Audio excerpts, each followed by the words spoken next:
What's up everybody, Kier Gomes here, and welcome back. In today's episode, we are going to be doing a tutorial for a little, I don't even know if you could call it a card flourish. It's just a little move that you can add to your cardistry combinations to make them look a little bit sexier. It's also something that I have been requested to teach before, or at least give tips on, so this is definitely going to be one for you beginners out there that are looking to expand your portfolio of cardistry moves or just things that you can do with cards. Some of you may already know it, some of you may need some tips on how to perfect it, but either way, we're going to talk about all of that today. As you can tell from the trailer, today we're going to be covering the back palm shot. It's just a cool way to close out a cardistry move. It's kind of like the TJ Murphy deck flip. It's like something that you can do to just add a little extra layer to what you're already doing. It's also quite addictive once you get it down, and it's definitely a fidget move. It's something that you can do really without looking, just if you have cards in your hand, something that you can just do. Before we get started, please do drop a like on this video and subscribe if you haven't already. And without further ado, let's roll that intro and get you guys on your way.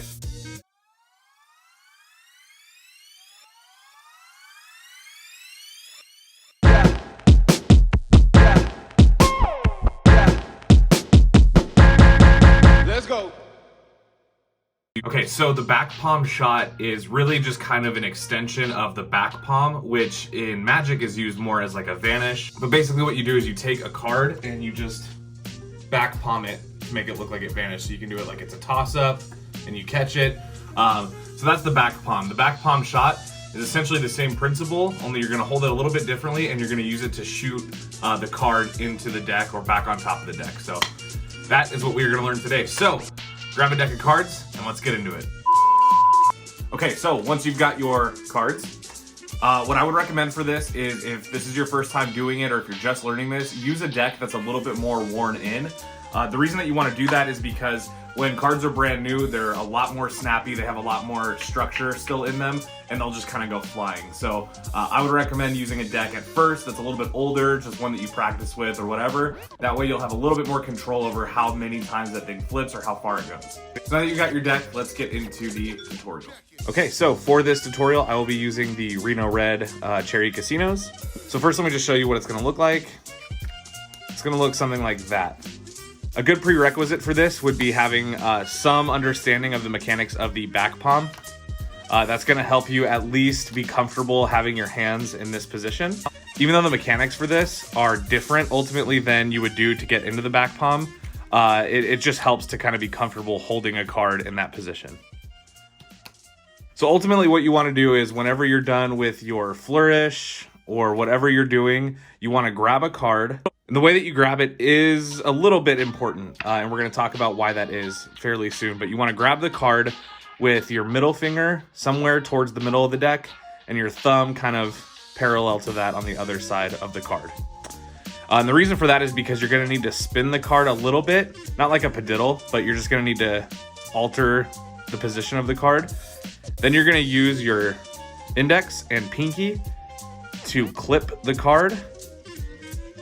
As you're doing that, you're gonna slide your middle finger down towards the bottom and use it to pivot and kind of hinge the card up into this position. So that seems like a lot already, just getting into position. It really depends on what you're doing, but if you're just doing it off the top, grab it like this, rotate the card. You can use your ring finger to help you move it, so that way the card is facing horizontal if the deck is vertical. Then you're gonna use your index and pinky to clip it. And when you do that, you're gonna slide your middle finger down towards the bottom, and you're gonna use your middle and ring finger as a hinge to kind of clip the card like this, okay? Now, if you clip it too tight and it looks like that, it's not gonna flip. It needs to be very, very lightly beveled, okay? So once you've done that, it will take a little bit of practice to get your hands into that back palm motion, but you can do it. It just takes a little bit of time. It's mostly muscle memory, just like anything else. So just a quick recap. We're here, middle and thumb, use our ring to pivot the card so that it's facing the opposite direction. Then we're gonna take our index and pinky, and we're gonna clip at the same time that we're moving our middle and ring finger straight below the card. We're gonna bevel a little bit. Now what your pinky is gonna be doing is holding on just the edge. You don't wanna have your pinky like this. It's gonna make it more difficult to really get that spin. I always have my pinky pretty much lined up directly with the edge of the card. So that way when it comes time to do the shot, all I need to do is just release my pinky and it'll shoot over, okay? Now also pay attention to the fact that I'm holding the card on the lower half of the card. And the reason for that is that it is easier to flip that way. If I hold it super high up like this, it's a lot more difficult to get clean. It's a lot more difficult to control. A lot of times your cards will just go flying all over the place. So you wanna make sure that when you're holding it nice and low. That way you can have a lot more control over that spin. Same thing like with the back palm. If you're trying to get into back palm, you wanna make sure you're not holding the card too high or too low. Kind of the same principle here. Now you need to play around a little bit with the positioning of the card to find what's the most comfortable, but you'll need to play around a little bit with the positioning of the card to find out what's the most comfortable for you. But for me, definitely just holding it in that lower half of the deck allows for a lot more control. So that's what I would recommend. So when it comes to letting go, a lot of the times, so when it comes to actually executing the shot of the card, a lot of times you're gonna find that your card either goes sideways or it'll kind of do like a half flip and it'll be up in the air like this, completely perpendicular with the deck. That's okay, that just takes practice, okay? So something that you wanna get in the habit of doing is just shooting and catching. Then you can get into the more fluid motion of doing it all as one, okay? So practice this in pieces. Practice getting into it, then practice shooting it, okay? This is definitely something that is gonna require some practice. You're not gonna get it right away. Once you've got it down, it is extremely addicting and it becomes a really nice fidget move. So let's take a look at this from another angle. Okay, so another recap. You guys know I love recaps. You're gonna take the card from the top, thumb and middle finger right in the center.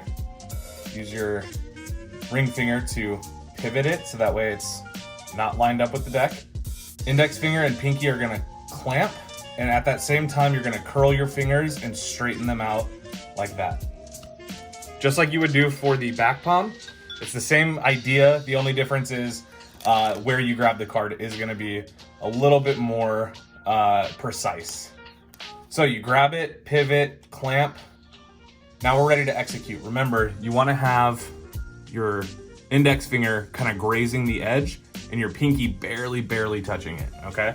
So now when you're ready for the shot, you're just gonna release pressure with your index and let your pinky just kind of slide off the edge. And once you've done that and practiced that, you can start trying to shoot the card into the middle of the deck. You can also do this coming out of your flourishes, which looks really cool. Sometimes too, like you guys have probably seen me do this like in Instagram videos.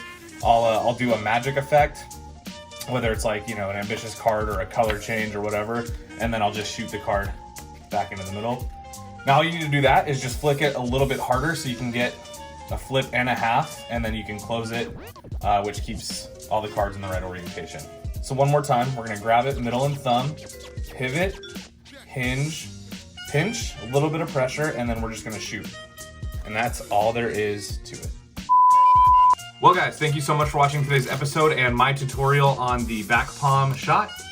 Hopefully you guys got a kick out of that. This is definitely something that like I said, it's very addictive, but this is definitely good for like an ender, just a little something that you can do to close out a cardistry move that you're doing. Just looks really clean, very professional looking, and it kind of just looks magical. You know what I mean? Just, it almost makes it look like, because you're not really moving your hand, It almost makes it look like the card is literally just jumping off of the back of your hand. So there's that too. One more thing that I want to talk about before we close out this video is with the very recent health concerns coming up surrounding coronavirus. Want to make sure you guys are staying safe. I know that here in Arizona, we are declared a state of emergency, so I am going to be as careful as I possibly can leaving the house. And if you're not concerned about it, good for you. But if you are concerned about it like I am, just make sure that you guys are staying safe, washing your hands, staying inside as much as you can. Shouldn't be a problem. I feel like as magicians, a lot of times we stay inside anyway. So, but in all seriousness, I hope everybody is staying safe. And if you guys have a minute and you want to figure out how you can support me, not just on this channel, but in my career in general, I did recently accept an internship at Pure Imagination Projects. If you're not familiar with Pure Imagination Projects, they are the creators of Cherry Casino playing cards, the Icons, the Les Melis decks, all kinds of great decks. Really, really, really cool company. I was very fortunate to land a social media internship with them. So if you guys want to support me, go give their Instagram a follow. I have linked it below. I'm going to be running the Instagram for the summer. Hopefully beyond that, but we'll see. So with all that being said, I hope everybody has a wonderful and safe rest of their weekend. I know I will. And I'll see you guys in the next one. Peace.